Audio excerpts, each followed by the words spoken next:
Riverside Cemetery in Spencer has more than 8,000 headstones, but it's what happened on one gravesite that has workers spooked. Dennis McKee is the caretaker at Riverside Cemetery. When he stopped to pick up some flowers, Dennis saw human remains, ashes on someone else's grave. Yeah. Have you ever seen anything like that? No. At first, it kind of made me mad. Mad because they have to follow specific state laws when it comes to burying a casket or ashes. Depth of cover, you have to have a minimum of 2 feet of dirt on top of any human remains.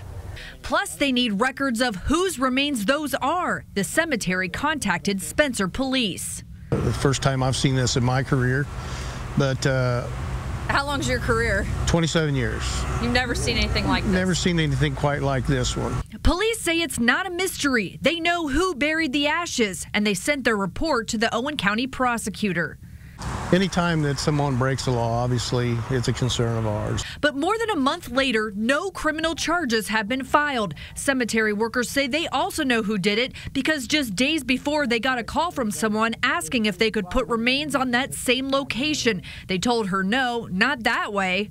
We want to know if you just can't come into the cemetery and bury somebody just because you want to without going through the proper procedure. Cemetery board member Fred Drescher contacted Call 6 Investigates in the hopes of exposing the issue. Laws were broken and nobody wants to do anything about it. Call 6 Investigates reached out to the woman who lives out of state, but she didn't return our phone calls and emails. It's unclear why she did it, but workers suspect the $400 cost was a factor.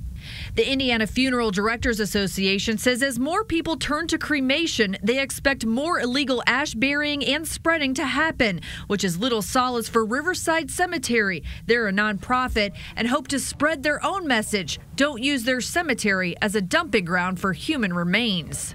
Workers say they'll keep the tarp and the human remains here on the gravesite until they get a court order to remove them. Reported from Spencer, Caretaker, RTV6.